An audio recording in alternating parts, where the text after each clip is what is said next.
Welcome to dot news. ఒకప్పుడు faction వివాదాలకి కేంద్ర బిందువు, ఇప్పుడు రాజకీయ వివాదాలకి కేంద్ర బిందువు తాడిపత్రి. తాడిపత్రికి కొత్త ఎమ్మెల్యేగా అంటే 2019లో ఎన్నికైన కేతిరెడ్డి పెద్దారెడ్డి గారు ఇప్పుడు మనతో ఉన్నారు. ఒకసారి మాట్లాడదాం. కేతిరెడ్డి పెద్దారెడ్డి గారితో మాట్లాడే ముందు 32 సంవత్సరాల జేసీ కోటని బద్దలు కొట్టి ఇప్పుడు మీరు ఎలక్ట్ అయ్యారు. సో మీ గురించి మాట్లాడుకునే ముందు 2019కి ముందు 2019 తర్వాత అనేది ప్రస్తావించుకుంటే బాగుంటుంది. ఫస్ట్లో మీకు ఒక ఫ్యాక్షనిస్ట్గా ముద్ర ఉండేది, ఇప్పుడు ఎలా ఉంది? అంటే ఆ ముద్ర అనేది రాజకీయాల కారణాల వల్లనే ఆ ముద్ర ఏర్పడింది. అయితే ముందు నుండి మేము గ్రామీణ ప్రాంతంలో ఉన్నాం కాబట్టి అక్కడ ఉండేటువంటి చిన్న చిన్న సమస్యలకు మేమే కారణం అనే దాని కింద ఆ ముద్ర వేయడం జరిగింది. మేము ఇక్కడ 2019లో ఇక్కడ కంటెస్ట్ చేసేటప్పటి నుండి అంటే గత అంతకుముందు 10 సంవత్సరాల నుండి కూడా మా ప్రాంతంలో ఫ్యాక్షన్ అనేది చాలా తగ్గిపోయింది. ముఖ్యంగా ఈ తగ్గిపోవడానికి కారణం కూడా పిల్లల ఎడ్యుకేషన్ పరంగా ఉద్యోగాలు చేసుకుంటూ ఎక్కడన్నా స్థిరపడడంతో ఆ పరిస్థితి లేకుండా పోయింది. అంతే తప్ప ఏరే విధంగా ఏం లేదు. ఇక్కడ ఎంతసేపు ఉన్నా ఆ ఎల్లనూరు పుట్లూరు కానీ తాడిపత్రి ప్రాంతంలో కానీ జేసీనే వాళ్ళే గ్రామీణ ప్రాంతాలలో ఫ్యాక్షన్లు పెట్టేదానికి కూడా అక్కడికి కూడా వర్సెస్ మేము తాడిపత్రి మా బ్రదర్ ఒకసారి పోటీ చేసినప్పుడు కానీ గతంలో కూడా మా కుటుంబాలకు వాళ్ళ కుటుంబాలకు అదే 83 నుంచి వాళ్ళు పోటీ చేస్తున్నారు, ఏకఛత్రాధిపత్యంగా ఇక్కడ ఉన్నారు. సో మీకు వాళ్ళకి ఉన్న శత్రుత్వం ఏంటి? రాజకీయంగానే పొలిటికల్గానే ఎదగకూడదు అనేది ఒక అంబిషన్. ఇద్దరం ఒకటే పార్టీలో ఉండేవాళ్ళం, కాంగ్రెస్లోనే ఉండేవాళ్ళం. సో రెండు వర్గాలు జేసీ కేతిరెడ్డి. గతంలో మేము రాసేరెడ్డి వర్గానికి సంబంధించిన వాళ్ళం, వాళ్ళు చెన్నారెడ్డి విజయభాస్కర్ రెడ్డికి అట్లా అంటే యాంటీ ఎవరుంటే వాళ్ళు పొలిటికల్గా అట్లా ఉండేవాళ్ళు. అందువల్ల ఆ విభేదాలతో అది ఫ్యాక్షన్గా మారింది. ఎందుకంటే ఎక్కువ ఈ గ్రామీణ ప్రాంతాలలో వీళ్ళు ఆధిపత్యం కోసం మా ఆధిపత్యం ఎక్కువ ఉండేది ఆ మండలాలలో. స్టిల్ ఈరోజు కూడా మా ఆధిపత్యం తగ్గించే దానికోసం గ్రామాలలో ఫ్యాక్షన్లు పెట్టుకుంటా, అక్కడ ఎక్కడన్నా కానీ క్రైమ్ జరిగినా కూడా మమ్మల్ని ఇన్వాల్వ్ చేసుకుంటా అట్లా వచ్చేవాళ్ళు. క్రమేణా మేము తాడిపత్రి 2019లో వచ్చిన తర్వాత ఆలోచన చేసినాం, ఇదంతా ఏ విధంగా జరుగుతుంది వాళ్ళ వల్ల తప్ప గ్రామీణ ప్రాంతాలలో. అక్కడ ఏం జరుగుతుందంటే గ్రామీణ ప్రాంతంలో వాళ్ళ వర్గాన్ని ప్రోత్సహించేది మేము ఒక వర్గాన్ని, మేము సెల్టర్ వేయడం ఇవి ఉండేదాని వల్ల మాకు డైరెక్ట్గా అటాచ్ అయితే వస్తుంది. దీనికి ఒకసారి ఫుల్ స్టాప్ పెట్టాలా అనేది మా ఆలోచన. అది ఫుల్ స్టాప్ పెట్టాలంటే ఏమిటంటే సమస్యలు లేకుండా జేసీ బ్రదర్స్ రాజకీయంగా కానీ ఇంకోటి కానీ ప్రత్యర్థులను ఏ విధంగా అంచేయాలనే ఆలోచనతో అందరినీ అంచేసుకుంటూ వస్తున్నారు. మేము కూడా మనం కూడా ఎందుకు కానీ జేసీ వాళ్ళు ఏ విధంగా ఆలోచన చేస్తున్నారో మనం ఆ విధంగా ఆలోచన చేయలేకపోతున్నాం ఎందుకనే ఆలోచన మాలో కలిగినప్పటి నుండి మేము గ్రామీణ ప్రాంతంలోకి పోయినప్పుడు కానీ సందర్భం వచ్చి ఎప్పుడన్నా మీటింగ్లో పెట్టినప్పుడు కానీ గ్రామీణ ప్రాంతంలో ఉండేటువంటి ఏ పార్టీ వాళ్ళైనా కానీ సోదరభావంతో చూడండి, చిన్న చిన్న సమస్యలు ఉన్నాయి సర్దుకోండి, ఏదన్నా ఉన్నా కూడా మన జేసీ కుటుంబంతోనే ఫైట్ చేస్తామనేది నా నినాదం. సర్దుకోవటం ఉంటుందా? ఏంటుకుంటుంది? ఇప్పుడు మేమందరం సర్దుకున్నాం కదా గ్రామీణ ప్రాంతంలో. మా టార్గెట్ అంతా జేసీనే, అది రాజకీయంగా కావచ్చు ఇంకోటి కావచ్చు మా టార్గెట్ అంతా జేసీనే. అందువల్లే ఈ ప్రాంతంలో కూడా ప్రశాంతంగా ఉంది. మీరు చూడండి లాస్ట్ టర్మ్ కానీ వాళ్ళ రాజకీయాల్లో ఎన్నాళ్ళు ఉన్నా కూడా క్రైమ్ రేట్ ఏ విధంగా ఉన్నది, 2019 నుండి ఇప్పుడు వరకు క్రైమ్ రేట్ ఏ విధంగా ఉన్నది. ఎందుకు వచ్చిందంటే మేము కూడా వాళ్ళనే టార్గెట్ చేయబట్టాం. ఎక్కడన్నా కానీ మీరు చేస్తే మేము మిమ్మల్ని అడ్డుకుంటాము, మాకు ఎవరు శత్రువులు లేరు రాజకీయంగా కానీ ఇంకోటి కానీ అన్ని విధాలు మీరే రాజకీయంగా కానీ. ఎప్పుడైతే ఆ టార్గెట్ చేసినారో వాళ్ళలో ఒక భయం అనేది క్రియేట్ అయింది. భయం క్రియేట్ చేసిన అనేది కాదు కానీ భయం పెట్టే స్థాయి నుంచి భయం క్రియేట్ అయ్యే స్థాయికి, భయపడే స్థాయికి వచ్చినారు. ఏ విధంగా వచ్చినారంటే వాళ్ళకి ట్రాన్స్పోర్ట్లు మైనింగ్ ఇవన్నీ ఇల్లీగల్ జరిగేటివి. ఇక్కడ ఉండేటువంటి ప్రతిపక్షంలో ఉండేటువంటి వాళ్ళు ఎవరు కూడా వాళ్ళ మీద పిటిషన్లు పెట్టడం కానీ ఆ మైనింగ్ ఏ విధంగా జరుగుతుంది అనేది కానీ ట్రాన్స్పోర్ట్ ఏ విధంగా జరుగుతుంది ఎవరు పట్టించుకునేవాళ్ళు కాదు. ఎందుకంటే అటుపోయి ఇటుపోయి మనల్ని దింపుతారు ఈ రొంపిలోకి ఫ్యాక్షన్లోకి, మనకు హెడ్ఏక్ అవుతుందనే ఒక ఆలోచనతో ఉండొచ్చు. అంటే ఒక్కొక్కరు ఆలోచన ఒక విధంగా ఉండొచ్చు.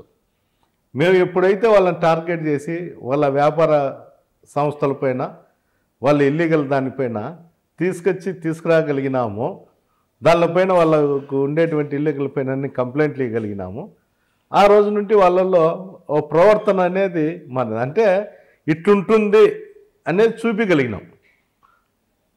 అది ప్రభుత్వం తరపున కావచ్చు, మేము ఇండివిజువల్గా మాకున్నటువంటి రాజకీయ పరిణామాలతో రాజకీయ అండదండలు, రాజకీయ పరిస్థితులలో మాకున్నటువంటి వ్యక్తిగత విషయాలలో అన్ని విషయాలలో మమ్మల్ని ఇంత ఇబ్బందులు పెట్టినాడనే ఒక కారణంతో మేము కూడా డీప్గా పోయి వాళ్ళ అవినీతి అక్రమాలు ఈ మైనింగ్ ఇల్లీగల్ అన్నీ తీసుకురాగలిగినాం.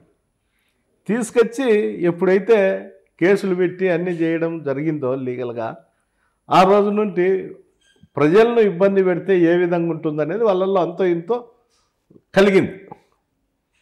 అందుకే ఈరోజు 2019 నుండి ఇప్పుడు వరకు కూడా క్రైమ్ అనేది ఎక్కడా లేదు. చిన్న చిన్న క్రైమ్ తప్ప ఫ్యాక్షన్ మర్డర్లు కానీ ఆ గ్రామీణ ప్రాంతంలో అరాచకాలు కానీ ఇవన్నీ లేవు. అంటే నేను సాటిస్ఫై, అంటే నేను ఎమ్మెల్యే అయిన తర్వాత తాడిపత్రిలో ఒక మార్పు అనేది తీసుకురాగలిగిన అనేది అయితే నేను సంపూర్ణంగా నమ్ముతాను. సాటిస్ఫై నాకు. ఇప్పుడు మీ బ్రదర్ వీళ్ళ మీద అగెనిస్ట్గా పోటీ చేశారు గతంలో. సో ఎలా ఆయనకి వాళ్ళ ఈయన మరణానికి వాళ్ళకి సంబంధం ఏంటి? జేసీ బ్రదర్స్కి మీరు చాలా సందర్భాల్లో చెప్పారు వాళ్ళే రీజన్ అని చెప్పేసి. ఇప్పుడు కూడా చెప్తాను కదా వాళ్ళే రీజన్ అని. అంటే ఎవరెవరు అంటే దీంట్లో ఏంటి అసలు కారణాలు ఏంటి? ఒక మనిషి చంపుకునే అంత ఆధిపత్యపూర్వం. దీంట్లో ఏరేది ఏం లేదు. మా ఆస్తి వాళ్ళు గుంచుకోలే, వాళ్ళ ఆస్తి మేము గుంచుకోలే, కేవలం ఆధిపత్యపూర్వం. ఈరోజు కూడా నేను చెప్తాను కదా, ఈరోజు నేను కాకోకుండా ఏరే వాళ్ళు అంటే వాళ్ళు సేఫ్. 32 సంవత్సరాల్లో ఏ విధంగా గెలిచినా ప్రతిపక్షంలో ఉన్నా వాళ్ళు ఎప్పుడు కూడా ఇక్కడ డామినేట్ చేసేవాళ్ళే. ఈరోజు నేను కాకపోయినా కూడా అదే పరిస్థితి వాళ్ళది. అంటే ఇబ్బందులు అనేటివి కానీ ఇట్లా కేసులు ఉంటాయనేది వాళ్ళు పైశాచిక ఆనందం పొందేవాళ్ళు. ఎదుటోనే ఇబ్బందులు పెట్టి ఆనందపడేవాళ్ళు. వాడి ఇంటి దగ్గరకు వచ్చి పడేంత వరకు వాడి మీద దాడులు చేసేది, విపరీతమైన ఇల్లీగల్ కేసులు పెట్టేది, ఏంటి పెట్టి చేసేది. ఈరోజు ఆ పరిస్థితి వాళ్ళు చూసారు కాబట్టి ఇంత దారుణంగా ఉంటుందా అనేది వాళ్ళు అనుభవిస్తున్నారు కాబట్టి ఈరోజు ఆలోచనలకు వచ్చింది. జిల్లాలో మేము అందరికీ సీట్లు ఇప్పిస్తామని చెప్పేవాళ్ళు కాంగ్రెస్ గవర్నమెంట్లో ఉన్నప్పుడు. మేము చెప్తేనే మీకు సీట్ వస్తుంది, లేకపోతే లేదని. ఈరోజు వీళ్ళ సీటు కోసం కూడా ప్రాధాయపడే రోజు వచ్చింది. అది మా ముఖ్యమంత్రి జగన్మోహన్ రెడ్డి గారు మాకు ఇచ్చిన అండదండలు కావచ్చు, లేకపోతే ప్రభుత్వం అండదండలు కావచ్చు. నేనైతే అందుకే చెప్తాండా, నాకు రాజకీయ జీవితంలో నేను ఉన్నంతకాలం ఇంతకుముందు వెనక నుండి నడిపేవాడిని, ఇప్పుడు ప్రత్యక్షంగా నడిపేవాడిని. నాకుండే ఈ 5 సంవత్సరాల్లో వాళ్ళ పతనాన్ని చూసినా అనేది నాకు సంతోషంగా ఉంది. నా రాజకీయ జీవితంలో నేనైతే హ్యాపీగా ఉండా. అంటే ఎదుటి మనిషి బాధ ఏ విధంగా ఉంటుందనేది వాళ్ళకి చూపించగలిగిన.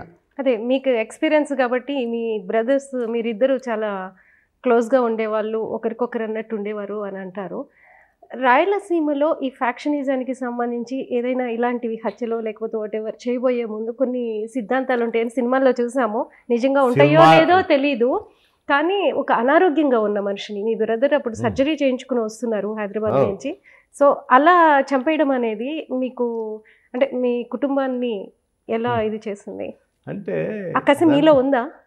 అంటే ఏంటి కుటుంబం అయిపోయే జీవితం రాజకీయాల్లోకి ఉన్నప్పుడు కొన్ని పక్కన పెడతాను. అలా అంటే మనిషిని చంపుకుంటూ పోతుంటే ఏడనోసారి అయితే ఫుల్ స్టాప్ జరగల. అందుకే కాంప్రమైజ్ అయ్యారా వాళ్ళతో? కాంప్రమైజ్ అనేది నా జీవితంలో జరిగేది కాదు, అది జరగదు కూడా. అది జరగదు. నేను ఊపిరి ఉన్నంత వరకు అయితే అది జరగదు. మళ్ళీ ఎవరు నాకు తెలియదు కదా, మళ్ళీ జనరేషన్లో వాళ్ళ అభిప్రాయాలు వాళ్ళ కథ నాకు తెలియదు. కానీ నేను ఉన్నంత వరకు అయితే అది సర్దుకుపోదామని అనుకున్నారంట మీరు? అనుకోండుకైనా కదా తిరిగి క్రైమ్ జరిగింది. అప్పటి నుంచే అప్పట్లో మీరు కూడా జైల్లో ఉన్నారు. రీజన్స్ ఏంటో మరి? నేను అప్పుడు కేసులో లోపల ఉండే, మా బ్రదర్ చనిపోయినప్పుడు కేసులో.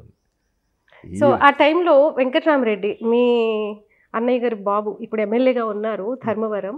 సో అతని మానసిక పరిస్థితి మీరు ఎలా సపోర్ట్ చేశారు? మీరు కూడా జైల్లో ఉన్నారు ఆ టైంలో, ఎలా ఫేస్ చేశారు ఆ ఇష్యూని?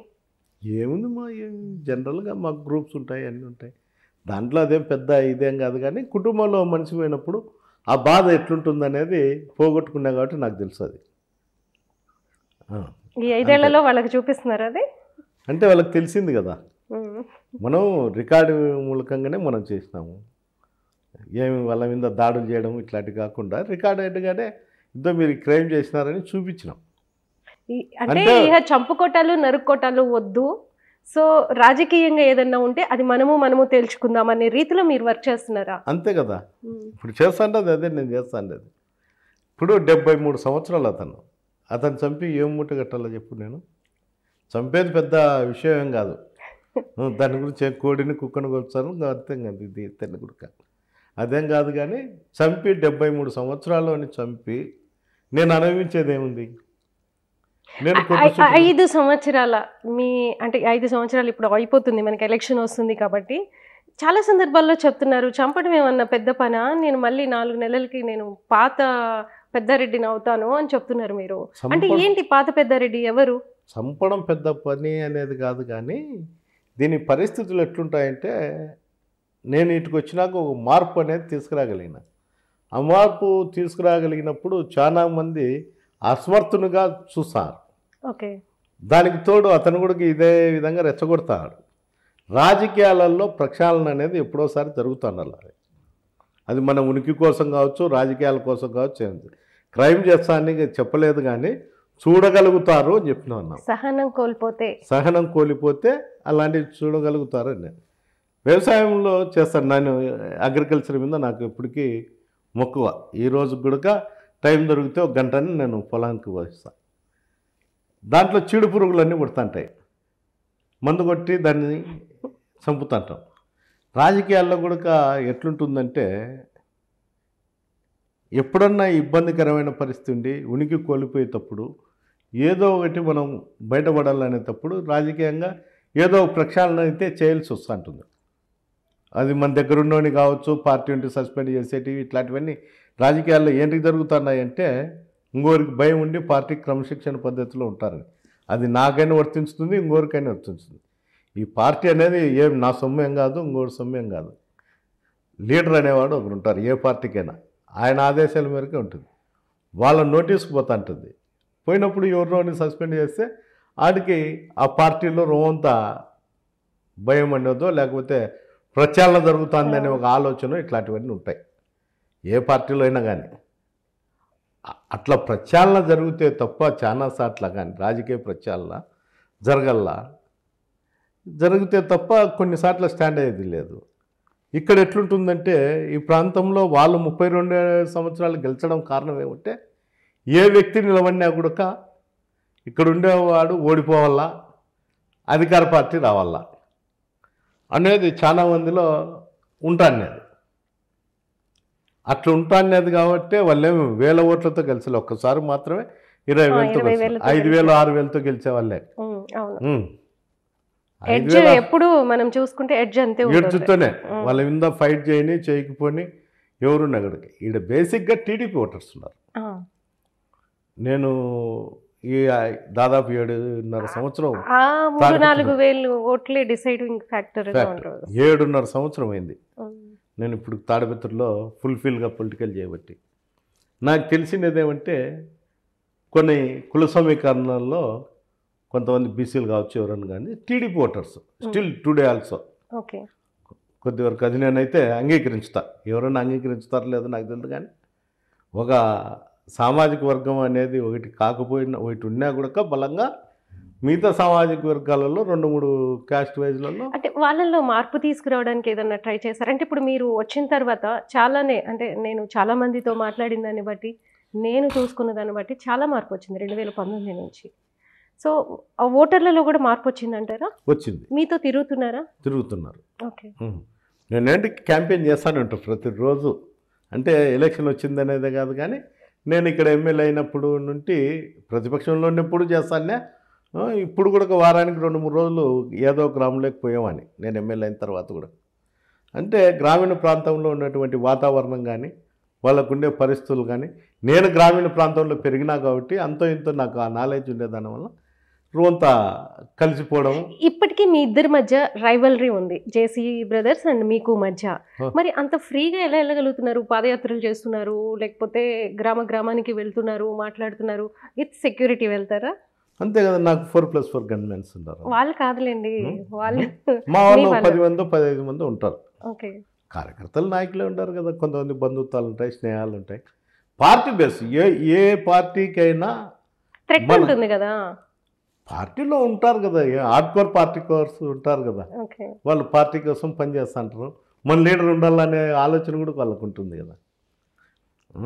అందులో నేను తిరిగేది గ్రామీణ ప్రాంతాలలోనే ఒక వర్గం ఉంటుంది, దానికే నాకేం పెద్దగా అనిపించదు. మీ వర్గమే వస్తారు అంతే, మధ్యలో వాళ్ళు అట్లా ఇట్లా కూడా వస్తుంటారు. ప్రోగ్రామ్ చేసేటప్పుడు అందరూ వస్తుంటారు, కామన్ పబ్లిక్ కూడా వస్తుంటారు, చూస్తుంటారు, వాళ్ళకి ఏంటైనా సమస్యలు ఉంటే అడుగుతుంటారు. అవి మనం తీర్చేటివి అయితే వెంటనే ఆ రోజు సాయంత్రానికే అధికారులు రమ్మడం, అధికార పార్టీలో ఉన్నాం కాబట్టి అధికారులను రమ్మంటాం, వచ్చి వాళ్ళకి ఆ అప్లికేషన్ల నుంచి దీంట్లో ఏంటి రెక్టిఫై అయితే చూడమంటాం. మా పిఎల్ను పిఎస్లను పెడతాం, ఆడ ప్రైవేట్ పిఎల్ కూడా నాకు 2-3 ఉంటారు, అందరినీ పెడతాం, దాన్ని ఆర్గనైజ్ చేస్తాం. 2-3 రోజులు ఆడ సెటిల్ అయితే సెటిల్ చేస్తాం, సెటిల్ కాకుండా అట్లా పెండింగ్ ఉంటాయి, అవి ఎవరు ఏం చేయలేరు. ఒక పథకానికి ఎలిజిబుల్ కానివాడు నాకు 20 ఎకరాల భూమి ఉండి నాకు అమ్మఒడి కావాలంటే ఎక్కడి నుండి వస్తుంది అది కానీ అట్లే ఉంటాయి. అయ్యిండేటి మాత్రం దాన్ని తీర్చేదానికే మేము ఆల్మోస్ట్ ఆల్ ప్రయత్నం చేస్తాం. అంటే సందర్భం వచ్చింది కాబట్టి అడుగుతున్నాను. చీనీకి సంబంధించి మీ ఫ్యామిలీ మెంబర్స్ కూడా 100 ఎకరాలకి సంబంధించిన ఇది వ్యవసాయ ఇది వచ్చిందన్నారు. సో అది ఎంతవరకు నిజం? దాన్ని జేసీ బ్రదర్స్ మీ మీద ఆరోపించారు కూడా. ఇది వాతావరణ బీమా అని ఉంటుంది. నేను రైతును, వాళ్ళ మాదిరి నేను డకాయిట్ను కాదు, గుజరీ సామాన్లు అమ్ముకునేవాడిని, ఫేక్ లారీలు తీసుకొచ్చి ఫేక్ ఇన్సూరెన్స్లు తీసుకొచ్చి చేసేవాడిని. నేను వ్యవసాయం నువ్వు ఇది ప్రశ్న అడగకముందే నేను చెప్పినాను, నాకు వీలైనప్పుడల్లా నేను వ్యవసాయం చేసేవాడిని. వాతావరణ బీమాలో నేను రాయించిండేటివి ఏం కాదు, ఈ క్రాప్ అనేది నేను చేయించుకుని నేను బొట్టుకునేలు గుర్తుపెట్టి నేను చేసినది. అక్కడికి ఉండేటువంటి అగ్రికల్చర్ ఆఫీసర్లు పొయ్యి చూసి వాతావరణ బీమా కింద అమౌంట్ వచ్చింది. సన్నకారు రైతులకి వస్తుంది అది. వాతావరణ చిన్నకారు రైతు పెద్దకారు రైతు అనేది కాదు, ఎవరికైనా వస్తుంది అది వాతావరణ బీమా అనేది. ఎన్ని ఎకరాలు ఉన్నా వస్తుంది, దానికి ఎలిజిబుల్ లేదు. ఇప్పుడు ఏదో ఈ మధ్య ఏదో పెట్టినాడు కానీ 3 years ఉన్నప్పుడు ఆరెంజ్కు కానీ ఏదైనా కానీ 3 years చెట్లు ఉన్నప్పుడు పెట్టమని అనేది. నాకు ఆల్మోస్ట్ ఆల్ 5 ఏళ్ళు ఉన్నాయి, 10 ఏళ్ళు ఉన్నాయి, 15 ఏళ్ళు ఉన్నాయి, 1 year ఉన్నాయి. అట్లా నాకు ఊరి దగ్గర ఉండే దాంట్లో అబ్జెక్షన్ ఏం లేదు. కానీ ఇతను ఇక్కడ పుట్లూరు మండలంలో నాకు భూమి ఉంది, 1.5 సంవత్సరం ఉంటే దానికి అబ్జెక్షన్ చెప్పినాను. నేను డబ్బు కూడా కడగలేదు వాళ్ళను, నాకు బీమా శాంక్షన్ అయింది, నేను అడగచ్చు. అతను చెప్పినాడని కాదు, నేను ఎప్పుడు కూడా బీమా తీసుకోలేదు. అయితే తీసుకోలేదు. ఓకే, మరి ఎక్కడ అదైతే రాలేదు, రిజెక్ట్ చేసినట్టు లిస్ట్లో వచ్చింది, పేరు వచ్చింది. అది ఇంకా ఇతను ఇంటెన్షన్గా చూస్తూ అంటాడు కాబట్టి దానిపైన ఏ రైతుకైనా బీమా వర్తించుతుంటుంది. ఏం వాళ్ళకు వస్తుంటాయి, మేమే ఎత్తి చూడలేదు కదా, ఎందుకు చూపెట్టట్లేదు మరి? ఇండోమెంట్ సైట్లన్నీ ఆక్యుపై చేస్తారు, కాలేజ్ భూములు అంటే ఎస్సీ ల్యాండ్స్ అన్నీ ఆక్యుపై చేస్తారు. ఇప్పుడు అధికారంలో ఉన్నామని మనము యాటికంటే అటుకి వాళ్ళ భూములు సర్వే చేయాలంటే ఎంఆర్ఓలు రారు, భయపడతారు, సర్వేలు రారు. ఇంకా భయపడుతున్నారా మీరు వచ్చిన తర్వాత కూడా? ఎవరు వచ్చాం అధికారులకు ఏందుంటుంది, 5 సంవత్సరాలు ఉంటారు పోతారు. ఇప్పుడు ఈ గ్రామంలో ఉండి పొలిటీషియన్లు అయితే కార్యకర్తలు కానీ లీడర్లు అయితే భయపడతారంటే మాకేం భయం, ఒక పార్టీ ఉంది సపోర్ట్ అనుకుంటారు. వాళ్ళకి ఎవరు సపోర్ట్ ఉంటారు? ఎంతసేపు ఆ ఎమ్మెల్యే సపోర్ట్ ఉండాలి, ఎంతవరకు ఉండగలుగుతాడు? మీ ఇద్దరి మధ్య అధికారులు నలిగిపోతున్నారంట. రీసెంట్గా ఆనందరావు అనే ఒక పోలీస్ ఈయన కూడా సూసైడ్ చేసుకున్నారు, దాన్ని కూడా మీకే ముడిపెడుతున్నారు. అది వాళ్ళ ఫ్యామిలీ ప్రాబ్లం, నేను చెప్పాల్సిన అవసరంలే. ఎవరు పోయినా కూడా ఆ రోజు మిడ్నైట్ నాకు మా గన్మెన్ వచ్చి, నాకు నిద్ర లేకపోతే ఇక్కడే సోఫా ఉంటాయి, సోఫాలో పట్టుకొని టీవీ చూసి అట్లే టీవీ రన్నింగ్లోనే నేను నిద్రపోయినా. మా గన్మెన్ వచ్చి లేపినాడు, ఎస్పీ గారు సార్ అంటే ఏంటికంటే ఇట్లా సరేలేని పోయి చూసినాం అంతే తప్ప నేను ఎప్పుడు కూడా ఇక్కడ అధికారులకు ఫ్రీ ఇచ్చి పెడతాను. మీరు అందరు ఆఫీసర్లవి మీరు కాల్ లిస్ట్ తీసుకోండి, మొత్తం పోలీస్ ఆఫీసర్లవి అందరివి. నేను వచ్చిన 19 నుండి ఇంతవరకు గతంలో వాళ్ళు ఏ విధంగా ఉన్నారు మేము గతంలో వాళ్ళకు ప్రొద్దున లేస్తే సాయంత్రం వరకు ఎవరెవరు వచ్చినారు ఆఫీస్కి అనేది డేటా పోయేది, ఏం పని మీద వచ్చినారు ఏం కథ అని. మరుసటి రోజు ఆ డేటా పైన వాళ్ళు పనిచేసేవాళ్ళు. ఈరోజు ఆ పరిస్థితి లేదు కదా కాన్షియన్స్లో.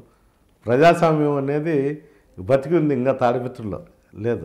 ఇంత ఫేస్ చేస్తున్నారు కదా, నెక్స్ట్ ఎలక్షన్స్లో ఒకవేళ అదే వాళ్ళని కాదు టీడీపీ అధికారంలోకి వచ్చిందో లేకపోతే వాళ్ళు గెలిచారో ఏదన్నా అవనివ్వండి, మీ పరిస్థితి ఎలా ఉంటుంది? ఏమవుతుందమ్మా? ఏం చేయగలుగుతాడు చెప్పు? అబ్బా అంటే 4 క్రిమినల్ కేసులు పెడతాడు. మీరు పెట్టినట్టే. నేను పెట్టలే, అతని మీద ఎప్పుడు తప్పుడు కేసులు అనేది పెట్టలే. అతనే పెట్టేదానికి ప్రయత్నం చేస్తాడు ఈ గవర్నమెంట్లో ఉండేట్టుగా.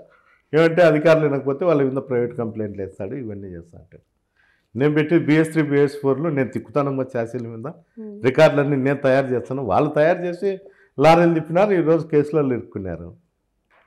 ఎక్కడ నేను వాళ్ళకు క్రిమినల్ కేసులు ఎక్కడ లేవు, వాళ్ళకు ఉంటే 3-4 ఉంటాయి అంతే తప్ప.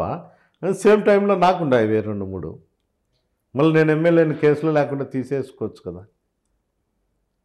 ఆ పరిస్థితి అయితే నడవదు. కానీ గతంలో ఉండేది, ఈరోజు మీడియా ఉంది, అన్నీ ఉన్నాయి. ఏం లేకపోయినా మా వాళ్ళు యూట్యూబ్లలో పెడతారు, పంపిస్తా అంటారు. దాన్ని యాదవ్ యాదవ్ అధికారి ఫేస్ చేయక తప్పదు కదా. ఇన్ని డిపార్ట్మెంట్లకు అన్నీ కొల్లిడ్ అయ్యి పంపిస్తే ఫేస్ చేయక తప్పదు. ఆ రోజులు పోయినాయి. అతను అదృష్టవంతుడు. 30 ఏళ్ళు రాజకీయాలు చేసినప్పుడు మీడియా ఇంత ఫాస్ట్ లేదు, అతను అదృష్టవంతుడు అంతే. దానికి చెప్పొచ్చు కానీ ఇంకేదో దానికైతే మనం చెప్పే పరిస్థితి. ఇప్పుడు ఈ 2 గ్రూపులు ఉన్నాయి కదా, 2 గ్రూపుల మధ్య ఎందుకని ఎప్పుడైనా ఒక చర్చ జరగదు? అంటే ప్రజలను వదిలేద్దాం, మనం చూసుకుందాము అనేది మీరైతే ఆ సందేశం ఇస్తున్నారు. అటువైపు నుంచి ఆ పరిస్థితులు కనిపించట్లేదు, ఎందుకని అంటారు? అతను ఎంతసేపు ఉన్నా భయభ్రాంతులు చేసి రాజకీయాలు చేసుకొని ఉండాలనే కోరిక ఒకటి. అతను ఇప్పుడు చెప్తారు వాళ్ళ కార్యకర్తలందు, మీరే కష్టపడి నన్ను గెలిపించుకోవాలా, నేను గెలిపించకపోతే నేను హైదరాబాద్ చేరుకుంటా, మీరే ఇబ్బంది పడేదని ఓ మెసేజ్ పంపిస్తాడు. అతను ఓ తిక్కు పంపిస్తాడు. సామాన్యులకైతే నేను గెలిసా, నేను ఓడిపోయినా పార్టీ వస్తుంది, మా పార్టీ వస్తే కానీ మీ కథ చూస్తా అని ఈరోజు కూడా భయపడిస్తాడు. అలాంటి వాళ్ళకి మీ వైపు నుంచి ఏం సందేశం వెళ్తుంది? అంటే ఒక సపోర్ట్ మేము ఉన్నామని చెప్తాం అంతేగాని ఇంకేరేది ఏం చెప్పేది ఏం లేదు. మేము ఆ విధంగా భయపడిస్తే సామాన్యుడు ఎంతవరకు ఫేస్ చేయగలుగుతాడు? అది పద్ధతి కాదనేదే కదా. ఇంకొకసారి వైఎస్ఆర్సీపీ జెండా ఇక్కడ పాతాలనేదే నా అభిప్రాయం. ఎప్పుడైతే ఇంకోసారి అధికార పార్టీలో జెండా పాతగలిగితే ఇంకా వాళ్ళ రాజకీయ భవిష్యత్తు ఉండదు. వాళ్ళల్లో కూడా ఒక మార్పు అనేది పూర్తిగా వస్తుందనేది నా అభిప్రాయం. కానీ తాడిపత్రిలో టగ్ ఆఫ్ వార్ లాగా ఉంది. అంటే వాళ్ళు కూడా ఎక్కడ తగ్గకుండా చేస్తున్నారు, మీరు కూడా అలానే చేస్తున్నారు. కానీ ఫస్ట్ టైం అంటే మొన్న జరిగిన మున్సిపల్ ఎలక్షన్స్లో మీ ఒక్కటే, మనం స్టేట్ మొత్తం తీసుకున్నా కూడా మీ నుంచి చేజారిపోయింది, టీడీపీకి వెళ్ళింది. సో రేపు ఎలక్షన్ ఎలా ఉంటుంది? అసెంబ్లీ ఎలక్షన్ పార్లమెంట్ అనేది నేను వచ్చినాక ఇక్కడ చాలా మటుకు 80% మున్సిపాలిటీలో కొత్త క్యాడర్ తయారు చేసినాం. పాత వాళ్ళ సంఖ్య తక్కువ మంది. ఈ కొత్త వాళ్ళందరినీ సర్టెన్ ఏజ్ అంతా 40 years బిలోనే, 35-30 years బిలోనే ఉండేవాళ్ళే. వీళ్ళందరూ ఎట్లుంటుందంటే ఇగో గవర్నమెంట్ వచ్చినాక ఒక ఇగో ఉంటుంది. ఆ విధంగా నేను 5-6 పోవాల్సి వచ్చింది. అందులో ఎక్కడే కానీ నాకు 1600 మంది పోలీసు వాళ్ళు వచ్చినారు, 3 DSPలు, 6 మంది CIలు. ఈడ ఎలక్షన్ జరిగిండేది పీస్ఫుల్గా జరిగింది, చిన్న గుడక ప్రజాస్వామ్య పద్ధతి. దాంట్లో మా వాళ్ళు పొడుచుకోవడంలో అతనికి మున్సిపాలిటీ వచ్చింది. అదైతే నేను గర్వంగా చెప్తా. మీరు విచారించినా కూడా ఆఫ్ ది రికార్డ్ మీరు పోయి ఎక్కడన్నా విచారించినా కూడా అదే చెప్తారు. మీకు ఇక్కడ మున్సిపల్ నిలబెట్టుకునే ఇది ఉంది, సత్తా ఉంది, బట్ ఎందుకని అది చేయలేకపోయారు మీరు? అంటే ప్రజలు తిరస్కరించినారు అనేది ఒక ఆలోచన. మన వాళ్ళు పొడుచుకున్నా అది పబ్లిక్ నుండి మనకు నెగిటివ్ వచ్చిందనేది ఒకటి. నేను 2-3 తీసుకొచ్చేదేం గొప్ప సంగతి, అది ఇద్దరే తేడా. ఈ తాడిపత్రిలో ఎప్పుడు కూడా అదే అంటున్నా, ఇద్దరే తేడా. కొని దాన్ని నిలబెట్టుకుని తీసుకురావచ్చు, దౌర్జన్యం చేసి తీసుకురావచ్చు. దాదే పెద్ద సంగతి. దౌర్జన్యాలే ఉంటాయి, రెండిట్లో ఏదైనా చేయొచ్చు. చేసేదేమో అదే గొప్ప. చూసాం పబ్లిక్ యాక్సెప్ట్ చేసినారనేది వాళ్ళ భావన, నా భావన. నాకైతే ఆ భావన లేదు, కానీ మా వాళ్ళ వల్ల ఇది పోయిందనేది ఒక డిస్టర్బెన్స్ మొదలు పెడితే అనుకో, నాకును ఇప్పుడు ఉన్నటువంటి చైర్మన్కు తేడా ఏమి ఉండదు. వీళ్ళు వచ్చిన అంతే కదా, వాళ్ళు వచ్చిన అంతే కదా అనేది ఉంటుంది. ఆ తేడా ఇలాంటివి చేయబట్టే మీకు పబ్లిక్ లేక ఒక మెసేజ్ పంపించినాం. ప్రజాస్వామ్యంగా కానీ ఇక్కడ ఉండే రాజకీయాలు ఎప్పుడు కూడా ప్రజలకు అందుబాటులో ఉండే రాజకీయం చేయగలుగుతాం తప్ప దౌర్జన్యంగా మేము చేయము అనేది మెసేజ్ పంపించాం. రెండు రకాలుగా అనుకోవచ్చు. మీరు చెప్పింది ఒకటి, ఇంకొకటి ఇందాక కూడా మీరు అన్నారు అసమర్థుడిని అనుకుంటున్నారు అని చెప్పేసి, అది కూడా అనుకోవచ్చు కదా, అది కూడా అనుకోవచ్చు, ఛాన్స్ ఉంది కదా. అనుకోని దాంట్లో తప్పే ఉంది. కొద్ది వరకు ప్రజల్లో మార్పు తీసుకొచ్చినా కదా, నేనైతే మార్పు తీసుకొచ్చినాగలిగిందా కదా. సో ఇంకా రీసెంట్గా అంటే కాదులే కానీ వచ్చిన తర్వాత అలా ఏది వెహికల్స్ పట్టుకుని సినిమాల్లో ఎలా అయితే చూపిస్తారో ఒక రౌడీ టైప్లో అనొద్దు, నేను ఆ టైప్లో వెళ్ళారు వాళ్ళ ఇంటికి. ఏంటి మీ ధైర్యం? ఎందుకు అలాంటి సిచ్యువేషన్స్ చూస్తేనే కదా కార్యకర్తలు మళ్ళీ రెచ్చిపోతారు. నేను ఆ రోజు మున్సిపల్ ఆఫీస్లో ఉన్నా.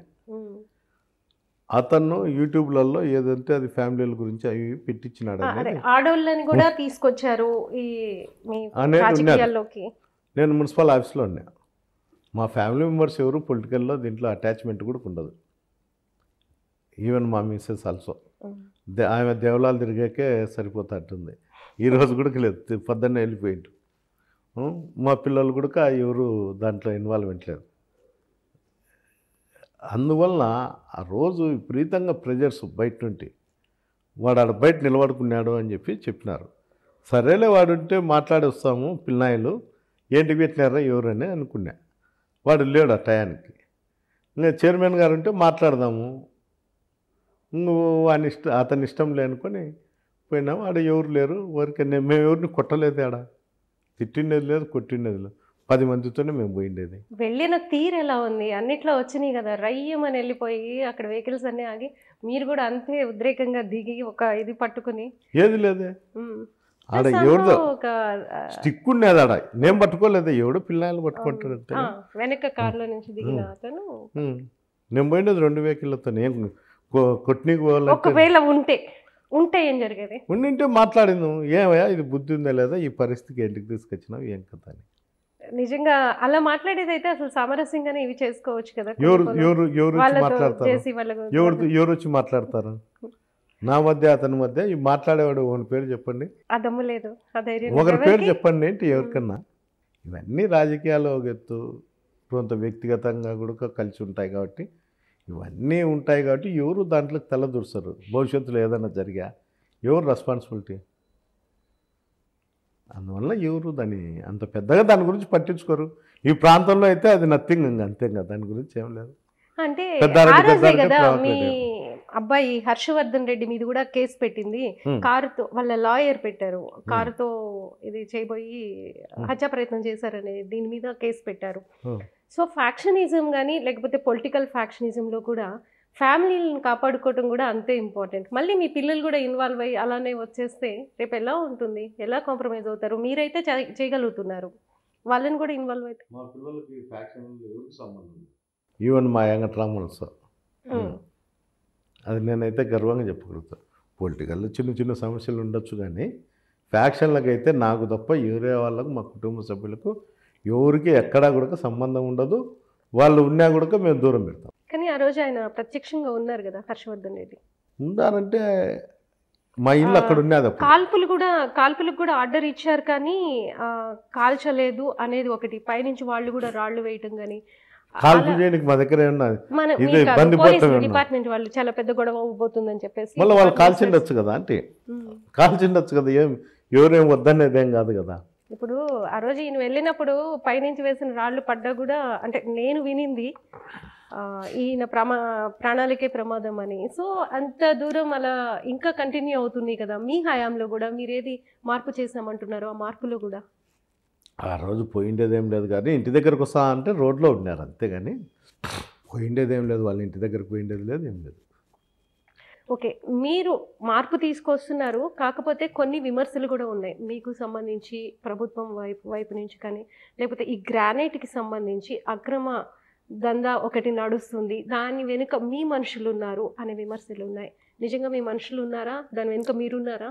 నాకైతే ఏ వ్యాపారాలు కానీ తాడిపత్రిలో సంబంధం లేదు. ఓన్లీ ట్రాన్స్పోర్ట్ తప్ప, ఫ్యాక్టరీలో ట్రాన్స్పోర్ట్ తప్ప, ఏదైనా చిన్నవి తప్ప నాకు ప్రజలకు ముడిపడి ఉండేటువంటి వ్యాపారాలు నాకు ఎలాంటి లేవు. గతంలో నేను ఎమ్మెల్యేగా అయినప్పుడు ఈ ట్రాన్స్పోర్టేషన్కి సంబంధించి గ్రానైట్ ట్రాన్స్పోర్ట్ కాదు, నాకు ఫ్యాక్టరీలు ఉంటే ఈ సిమెంట్ ట్రాన్స్పోర్ట్స్ ఇవి తప్ప. అది కూడా నేను చెప్తాను కదా, నేను గతంలో రియల్ ఎస్టేట్ చేస్తా అంటే ఎమ్మెల్యే అయినాక అది కూడా వదిలేసుకున్నాను. ఎక్కడా కూడా మనము ఒకరితో అనిపించుకోకూడదు అనేది.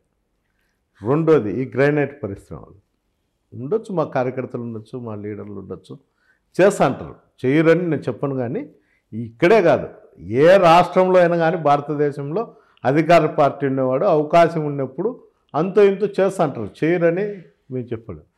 నేను గతంలో కన్నా నేను బెటర్ అని చెప్తాను మా వాళ్ళు చేసే దాంట్లో. ఇల్లీగల్గా తెచ్చుకునేది ఏందుంటుంది, ఒక 4 అడుగులో 10 అడుగులో 50 మీటర్ 20 మీటర్లో 30 మీటర్లో ఎక్స్ట్రా తెచ్చుకుంటారు. వాడు మొత్తం కొలత వేసి పంపించంటారు, ఆ కొలతలో తేడాతో తీసుకొచ్చుకుంటుంటారు తప్ప ఇల్లీగల్గా తీసుకొస్తా అంటే ఎక్కడ మాకు ఇక్కడ మైనింగ్ కూడా లేదు. ఎక్కడో రాయదుర్గం, కళ్యాణదుర్గం, బెంగళూరు, దర్శి నుండి రావాలా. ఇంతకుముందు ఇక్కడ ఉండేది కదా, ఎందుకని అది చాలా ఫ్యాక్టరీలు క్లోజ్ చేసుకున్నారు? అంటే గతంలో ఇతను చెక్ పోస్టులు పెట్టి ఇబ్బంది పెట్టినాడు. ఇప్పుడు ఉండేటువంటి గవర్నమెంట్లో కూడా కొన్ని నామ్స్ వచ్చి రూల్స్ ఇవన్నీ టెండర్లు వేయడం, అందుకని మీరు కూడా ఇక్కడ అవకాశం లేకపోయిందా? అంటే ఒక పరిశ్రమను తీసుకురావడం అంటే ఎంప్లాయ్మెంట్ కూడా ఇక్కడ ఫ్యాక్టరీలు దండిగా ఉన్నాయి. గ్రానైట్ ఫ్యాక్టరీలు 300-400 చాలా క్లోజ్ చేసుకున్నారు కదా. అది గతంలోనే చేసినారు, గతంలోనే. బట్ మీరు వచ్చిన తర్వాత కొద్ది వరకు నేను ఈ కాంట్రాక్ట్లను కూర్చోబెట్టి ఫ్యాక్టరీ వాళ్ళని కూర్చోబెట్టి మాట్లాడించి నెగోషియేషన్ అయితే ఇప్పగలిగిన కొద్ది వరకు.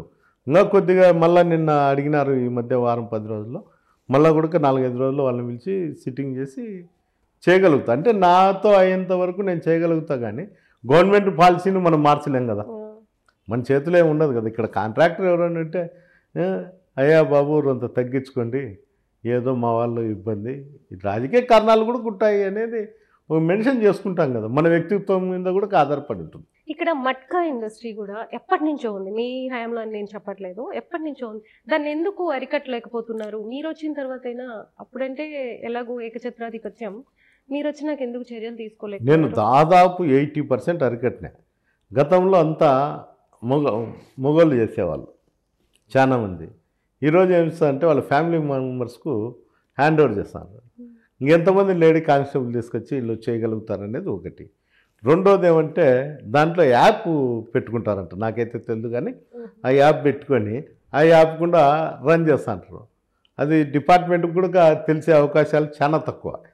పాత నేరస్తులు ఉంటేనో లేకపోతే వాళ్ళకి ఇన్ఫార్మ్ ఉంటే రైడ్ చేస్తుంటారు. మేము కంటిన్యూగా రైడ్ చేయిస్తూనే ఉంటాం. నేనైతే గ్యామ్లింగ్కు మటకాకు అగ్నెస్ట్.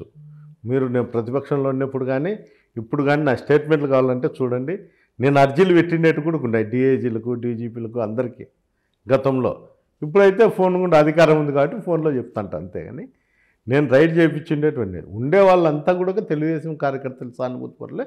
దాదాపు 90-95% ఉంటే 5% అట్లా మా దగ్గర పనిచేసే వాళ్ళు ఉంటారు, ఉండరని చెప్పను. అంతే తప్ప ఈ మట్కా పైన అయితే మేము 80-90% కంట్రోల్ చేయగలిగినాం. మీరు 2016 రాజకీయాల్లోకి అంటే వైసీపీలోకి వచ్చిన తర్వాత అప్పట్లో జగన్ గారు మీకు ఏం హామీ ఇచ్చారు, ఎలా తీసుకొచ్చారు, మీ ఇద్దరికి మధ్య ఎలాంటి కాన్వర్సేషన్ జరిగింది? నాకు ఆ ఫ్యామిలీతో అటాచ్మెంట్ ఉంది. మా వెంకట్రామ్ కాంగ్రెస్ ఎమ్మెల్యే అయినప్పుడు కూడా జగన్మోహన్ రెడ్డి గారు అప్పుడు ఉండే కేసులలో ఉన్నప్పుడు కూడా నేను జైలుకి వెళ్ళేవాడిని. నాకు అప్పుడు కూడా ప్రొటెక్షన్ 3+3 ఉండేది. కిరణ్ కుమార్ ఇచ్చినప్పుడు కూడా, రోసయ్య ఉన్నప్పుడు కూడా, అప్పుడు కూడా నేను జైలుకి వెళ్ళేవాడిని, ఆయనతో మాట్లాడి వచ్చేవాడిని. ఆ రిలేషన్ అయితే నేను మెయింటైన్ చేస్తానే ఉన్నాను. మేము కాంగ్రెస్ జగన్ గారు జైల్లో ఉన్నప్పుడు ఓకే ఆయన ఉన్నప్పుడు కూడా నేను పోయి వచ్చేవాడిని. అట్లే రిలేషన్ ఉన్నది. ఇక్కడ అనువాద కారణాల వల్ల పొమ్మని నన్ను చెప్పడం జరిగింది. అదే ఏంటి అనధికార కారణాలు అంటే ఓదార్పు యాత్రకు వచ్చిన సందర్భంలో కొన్ని ఇష్యూస్ జరిగినాయి. అదే కాదు కానీ ఆయనకి ఏంటికో ఇక్కడ సరైనటువంటి లీడర్షిప్ లేదని రకరకాల కారణంతో ఇవాళ ఇది ఎట్లా ఓడిపోతుంటాం కదా, ఓ లీడర్ని స్ట్రాంగ్ లీడర్ని తీసుకొచ్చి పెడితే బాగుంటుందనే ఆయనకు అభిప్రాయం ఉన్నదేమో. కానీ మాకుండే రిలేషన్తో కూడా నేను ఒకసారి 2 సార్లు వర్గాన్ని ఢీ కొట్టాలంటే సరైన వ్యక్తి మీరే అని ఆయన భావించారా? అదే ఆయన వ్యక్తిగత విషయం కదా, నేను ఎట్లా చెప్పగలుగుతా. అందుకే కదా సపోర్ట్ చేస్తున్నారు. ఆయన 1-2 సార్లు మాట్లాడినప్పుడు కూడా నేను వద్దనే చెప్పిన, వద్దులేనా మళ్ళీ సమస్యలు వస్తాయి ఊరికే, ఇప్పుడు ఏందో 10 సంవత్సరాల నుండి ఏదో పోతున్నామని. లేదులే ఇంకా మనకు తప్పదాడ పరిస్థితుల్లో కంటెస్ట్ చేయాలని నాకుండే రిలేషన్తో నేను కంటెస్ట్ చేయడం జరిగింది.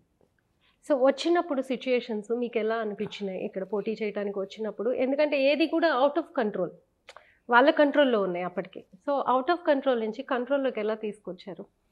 అంటే నేను వచ్చినప్పుడు ఇక్కడ వైఎస్ఆర్సీపీలో కొంతమంది సానుభూతి పరులు కానీ వీళ్ళు కానీ ఉన్నారు. నాకు రిలేషన్ కూడా ఉంది, ముందు నుండి ఫ్రెండ్షిప్ ఉంది. నేను ఇక్కడ కోర్టు కానీ రిజిస్ట్రేషన్లు కానీ మా ఫాదర్ కూడా సమితి ప్రెసిడెంట్ 70లో అట్లా. అందువల్ల ఆ రిలేషన్ తాడిపత్రులతో మాకు సంబంధాలు ఉండేటివి. మేము కాంగ్రెస్లో ఉన్నా ఇక్కడ తెలుగుదేశంలో ఉన్న వాళ్ళు కూడా మాతో వచ్చి పనులు చేయించుకునే వాళ్ళు చేసేవాళ్ళు. ఏంటంటే క్రమేణా రాజశేఖర్ గారు సీఎం కావడం, మళ్ళీ అట్లే రోసయ్య కావడం, అట్లే కిరణ్ కుమార్ కావడం, వీళ్ళకి రాజకీయ ప్రాబల్యం కూడా ఆ ముగ్గురు సీఎంలు ఉన్నప్పుడు ప్రాబల్యం కూడా తగ్గడం, రకరకాల కారణాలతో మా దగ్గరికి చాలామంది వచ్చిపోయేవాళ్ళు. అట్లా చేసుకుంటూ ఉండడంతో మాకు ఇక్కడ ఉండే పరిచయాలు కానీ దీంతో మేము ఒక ఎస్టాబ్లిష్ కాగలిగినాం. వచ్చినాక యూత్ బాగా ఆకర్షించినారు జగన్మోహన్ రెడ్డి గారు. ఆ బేస్తో మనం ఉండే వర్షన్లో మనం వాళ్ళని వ్యతిరేకించి మాట్లాడేది కానీ, ఇక్కడ ప్రోగ్రాంలు పెట్టినప్పుడు కానీ మీటింగ్లు పెట్టినప్పుడు కానీ వ్యతిరేకించి మాట్లాడడంతో అట్రాక్ట్ అయినారు. ముందైతే అట్రాక్ట్ అయినారు. దాని గుండా మనం తీసుకురాగలిగినాం. తీసుకొచ్చి ఇక్కడ బలమైన వర్గాన్ని స్థాపించినాం. నేను ప్రతిపక్షంలో ఉన్నప్పుడే మాకు 250 మంది 300 మంది కార్యకర్తలు ఉండేవాళ్ళు, సీనియర్లు కాక. సీనియర్లు అంటే ఇప్పుడు కూడా 10 మంది అట్లా ఉన్నారు, కానీ జూనియర్లే ఎక్కువ ఉన్నారు. ఇప్పుడు ఆ జూనియర్లే సీనియర్లు అయినారు. తీసుకురాగలిగాం. ఎప్పుడు ఏ ఇష్యూ చేయాలన్నా ఏం కన్నా 200 మంది కార్యకర్తలను వచ్చి ప్రొటెక్ట్ చేస్తాను. నేను అప్పుడు కూడా ఇక్కడ ఎప్పుడే కానీ ప్రతిపక్ష పార్టీలు అంటే సిపిఎం కావచ్చు బీజేపీ కావచ్చు ఇతర పార్టీలు ఎవరు కూడా కనీసం వాళ్ళ వాయిస్ వినిపించేది కూడా లేదు, ధర్నాలు లేవు, స్ట్రైకులు లేవు. నేను వచ్చిన తర్వాతనే వాళ్ళకి యాంటీగా పాదయాత్రలు చేసినాం, గడప గడప చేసినాం, ప్రతిపక్షంలో ఉండి ప్రతి ఇంటికి పోయినాం, పోరాటాలు చేసినాం. అంటే వాళ్ళు ఇల్లీగల్ పైన స్టేషన్ల కాడ ధర్నా కూడా చేసినాం. జేసీ గారు మీరు వచ్చిన తర్వాత మళ్ళీ నేను అధికారంలోకి వచ్చే వరకు గడ్డం తినని, ఇప్పుడైతే ఒక ఏమనాలి, ఒక వీళ్ళకిలాగా ఒక యోగిలాగా కనిపిస్తున్నారు, గడ్డలు పెంచేసి ఇవి చేసి. బట్ మీరేమంటారు దాని మీద? దాన్ని పర్మనెంట్గా పెట్టుకోవాల్సిన పరిస్థితి వస్తుంది అనుకుంటా. అతనికైతే అది పర్మనెంట్ ఉంటుంది, అంతే, సెటప్ అయిపోతుంది అంటారు. సో నెక్స్ట్ ఈ ఎలక్షన్స్లో మీరు ఈ నియోజకవర్గానికి ఏం చేశారు ఇప్పటి వరకు? నేనైతే బ్యాక్వర్డ్ డ్రింకింగ్ పర్పస్ అయితే 85-90%. ఇరిగేషన్కి డ్రింకింగ్కి మీరు చాలా బాగా చేశారనే టాకే బయట వినిపిస్తుంది. ఇరిగేషన్ను పెద్దోడూరు మండలం ఒకటే మాకు ఉండేది. అప్పుడు కూడా వాళ్ళు ఇరిగేషన్ ఇచ్చేవాళ్ళు కాదు. వాళ్ళకి ప్రజలంటే చిన్న చూపు ఒకటి.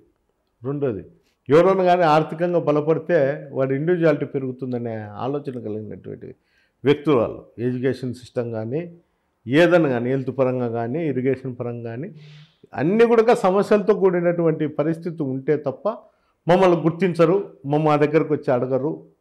ఎప్పుడు మా ఇంటి దగ్గర మనుషులు ఉంటానల్లా, అడుగుతానల్లా, వానికి సమస్యలు ఉండాలా, కానీ మనం చేయకూడదు అనే ఒక ఆలోచన ఉన్నటువంటి వ్యక్తులు. నాకు వాళ్ళ గురించి తెలిసినంతలో ఏంటంటే మిగతా వాళ్ళకన్నా మాకే ఎక్కువ తెలుసు అంటది. ఏంటంటే మేము వాళ్ళతో జాగ్రత్తగా ఉండాలి కాబట్టి ఆ విషయాలలో వాళ్ళ మనస్తత్వం గురించే తెలుసుకుంటాం. అట్లా పెద్దోడూరు మండలానికి ఇరిగేషన్ అనేది, ఆ ఇరిగేషన్ కూడానే ఆ పొలాలు పండేది కూడా తక్కువ సోర్సెస్ పెన్నా మీద ఆధారపడి ఉండేది. అందువల్ల అక్కడ ఇరిగేషన్ ఇచ్చేవాళ్ళు కాదు. రెండోది ఏమంటే వాళ్ళకు 300 ఎకరాలు ఇక్కడ జూటూరులో ఉంది. దానివల్లనే అదే చెప్పేది, డోజర్ వేసి నూకినారు భూములన్నీ. 30,000కు 20,000కు 5,000కు ఇంకా ఎస్సీ భూములు కూడా ఉన్నాయి. కొంతమంది రిజిస్ట్రేషన్లు కూడా చెప్పలే, పోతే పోనీలే ఉన్ని యాటికి పోతుందని బ్యాంకులో లోన్లు పెట్టుకున్నారు, దాన్ని రెన్యువల్ చేసుకుంటూ ఉంటారు. ఆ పొలాల కోసము అక్కడ నీళ్ళు ఇడుచుకోకుండా చాగల్ రిజర్వాయర్కి తీసుకొచ్చి స్టాక్ పెట్టి వాళ్ళ పొలం కాడ చెక్ డ్యామ్ కట్టి ఏటికి అడ్డేయడం, నీళ్ళు ఇడుచుకునేవాళ్ళు. నేను వచ్చిన తర్వాత ఇరిగేషన్ ఓన్లీ వాళ్ళ పొలాల కోసం, మిగిలిన వాళ్ళకి ఎవరికి రాకుండా అవి ఎక్సైజ్ అయితే తప్ప లేకపోతే పోయేటి కాదు. ఒక్క పంట కూడా సరిగ్గా పండించుకునే పరిస్థితి లేదు. నేను వచ్చిన తర్వాత దేవుని దయతో వర్షాలు పుష్కలంగా ఉండడం, కానీ అది ఏటిపాలు కాకోకుండా పొలానికి నేను 4 సంవత్సరాలు కంటిన్యూగా ఇచ్చిన, ఇంత కరువు కాలంలో కూడా ఒక నెల నీళ్ళు ఇయ్యగలిగిన. కానీ దురదృష్టంతో రైతులు ఇబ్బంది పడాల్సిన పరిస్థితి వచ్చింది, స్టోరేజ్ లేక అట్లా ఇట్లా లేక. చాగల్ రిజర్వాయర్లో నేను వచ్చేంత వరకు నీళ్లు కూడా లేవు. ఈ గవర్నమెంట్ వచ్చినాకనే చాగల్ రిజర్వాయర్కు నీళ్లు ఉన్నాయి, ఇప్పుడు కూడా ఉన్నాయి. మీరు పోయి చూడొచ్చు, ఇప్పుడు కూడా ఉన్నాయి. అప్పుడు ఎప్పుడు ఎండిపోయిన ఇసుక తప్ప ఏదేదేం కానరాదు. అలాంటి పరిస్థితి నేను అది కూడా తొందరలో రిలీజ్ చేస్తా. వీళ్ళకు ఇంకోటి ఈ ఇరిగేషన్ డ్రింకింగ్ పర్పస్ వాళ్ళ ఆయన పేరుతోనే ఉంది, జేసీ నాయుడు స్కీమ్. దాన్ని దరిద్రంగా తయారు చేసినారు. నేను తీసుకొచ్చి దానికి ఫండ్స్ తీసుకొచ్చి అవి చేసి ఈరోజు దగ్గర పెద్దోడుగుల వరకు నడిపించగలుగుతాను. ఆ స్కీమ్ టౌన్ కోయిట్టుండే. సో శత్రువు తండ్రి మాట మీరు నిలబెడుతున్నారనమాట, ఆయన పేరు మీద ఉన్నది. నేను అది గర్వంగా చెప్తాను, మీటింగ్లలో కూడా చెప్పిన. మా వాళ్ళు గండికోట వాటర్ అంటారు కానీ నేను చేసిన నాయుడు స్కీమ్ అని చెప్తాను. నేను ఈరోజు కూడా చెప్తా. మీకేం ఈగో అనిపించట్లేదా అలా చెప్పడానికి? ఈగో అని చెప్పేదానికన్నా వాళ్ళ ఆయన పేరు వాళ్ళు పెట్టుకున్నారు, ఆ స్కీమ్ పేరు అది. దాన్ని డైవర్ట్ చేసి చెప్పాల్సిన పరిస్థితి ఏమొచ్చింది? అదేం కాదు కదా. అట్లా చేస్తాను. అతను ఇదే కాదు, ప్రతి విషయంలో నెగ్లిజెన్సీ, ప్రతి విషయంలో నెగ్లిజెన్సీ. ఎక్కడే కానీ ఈ సిస్టాన్ని అంతా బ్రేక్ చేసి ఉండాలనే ఆలోచన. ఓన్ సిస్టమ్ క్రియేట్ చేసుకున్నారు. ఓన్ సిస్టమ్ క్రియేట్ చేస్తున్నారు. మేము ఇక్కడేంది, ఇప్పుడు ఇక్కడ వాలంటీర్ వ్యవస్థ వచ్చింది కదా. సో 2 వర్గాల మధ్య, మీ వర్గం లేకపోతే వాళ్ళ వర్గం మధ్య వాలంటీర్లు ఇబ్బంది ఏమైనా పడుతున్నారా? అంటే వాళ్ళకి చేసే విషయంలో, పనులు చేసే విషయంలో వాళ్ళకు ప్రతి గ్రామంలో మీ వర్గం ఉంటుంది, పాల్సినది కదా. ఏ పార్టీ చూడకుండా చేయండి అనే కదా. మీరు నేను చెప్పాల్సిన అవసరం అట్లా బజారుకు పోండి, ఎమ్మెల్యే మీ వీధిలోకి వచ్చినప్పుడు వాలంటీర్లు ఏమన్నా ఇబ్బంది పెడతాడా, మీకు చేయొద్దన్నాడా? నేను ఎమ్మెల్యే అనట్లే, ఎమ్మెల్యే కాదు, ఇద్దరి వర్గాల మధ్య. అవుమా, అడగండి. ఏంటి అధికార పార్టీలు నేను పెట్టాల్సిందేది కదా. వాళ్ళు వాలంటీర్ వ్యవస్థ అనేది సపోర్ట్ చేయాల్సిందేది ఎమ్మెల్యేనే. అసలుకు ఇక్కడ మున్సిపల్ చైర్మన్కు సచివాలయ వ్యవస్థ మీద ఎలాంటి అధికారాలు ఉండవు, ఒక శానిటరీ మీద తప్ప. అందువల్ల నేను పెట్టాల్సినది తప్ప, నేనే పెట్టినప్పుడు ఎవరు పెడతారు కదా? ప్రజల్లో ఎవరు వాళ్ళు ఏమన్నా ఏం చేసినారు పాపం, వాళ్ళకు ఇష్టం ఎవరికైనా ఓటేయచ్చు వాళ్ళ అభిప్రాయాలు బట్టి. 5 ఏళ్లలో 2 సంవత్సరాలు కరోనాకు పోయింది, 3 సంవత్సరాల్లో మీరు ఇరిగేషన్కి, వాటర్కి చాలా చేశారు. సో నెక్స్ట్ ఎలక్షన్కి మీ అజెండా ఏంటి? మీ నియోజకవర్గంలో ఇంకేం చేయాలనుకుంటున్నారు? ఎలాంటి హామీలతో రేపు బయటకు? రోడ్స్ కూడా బాగా డెవలప్ చేసినాము. ఇక్కడ ఆటో నగర్ ఉన్నది, అతను పెట్టిండేదే. రోడ్లు లేకపోయినాయి, మోకాళ్ళు మొత్తం ఇది వేసిన. ఎక్స్టెన్షన్ కాలనీస్కి అన్నిటికీ సిమెంట్ రోడ్లు వేసినాం. ఇప్పుడు మీరు వచ్చేటప్పుడు హైవే కూడా నేను వేసిండేదే. ఈ మధ్య కాలంలో అయిపోయింది. నేను ఓపెన్ చేసిండేదే. ఇక్కడ రోడ్లు, డ్రింకింగ్ వాటరు, ఇరిగేషన్ సిస్టమ్ కానీ బాగా చేసినాం. నెక్స్ట్ ఉండేటట్టు కూడా పూర్తి చేస్తాం. ఏంటికి ఇప్పుడు జీవో కూడా ఇచ్చినారు ఈరోజు జూనియర్ కాలేజీలు. దీంట్లో దరిద్రమైన పరిస్థితి ఏమంటే ఒక పొప్పూరులో తప్ప జూనియర్ కాలేజ్ ఉండేది, ఆర్డర్స్ ఉండేది. ఏ మండలంలో జూనియర్ కాలేజ్ అనేది లేకపోయింది ఇన్ని సంవత్సరాలు. జగన్మోహన్ రెడ్డి పుణ్యమని ఈరోజు జీవో కూడా ఇచ్చినాడు. వచ్చింది పేపర్లోనూ వాట్సాప్లో నేను చూసిన. అంటే వ్యవస్థ ఎంత ఇక్కడ గర్ల్స్ కాలేజీ లేదు, మేము వచ్చినాకనే అడగట్లేము. అంటే వ్యవస్థల మీద ఇతనికి ఇంట్రెస్ట్ లేదు.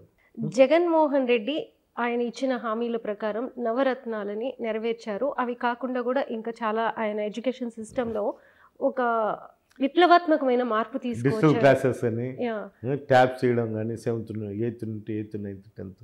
మీ దగ్గర ఎంత అభివృద్ధి జరిగింది? అది బాగా జరిగింది, యాక్సెప్ట్ చేస్తారు పబ్లిక్. ఇప్పుడు ప్రైవేటు గవర్నమెంట్ స్కూళ్ళకు డిమాండ్ పెరుగుతుంది. నాకు లాస్ట్ టైం ఏం లేదు కానీ ఈ టైం రికమెండ్ అడిగినారు కొంతమంది. అంటే కొంతమంది తక్కువ సంఖ్య, 150 మంది అట్లా.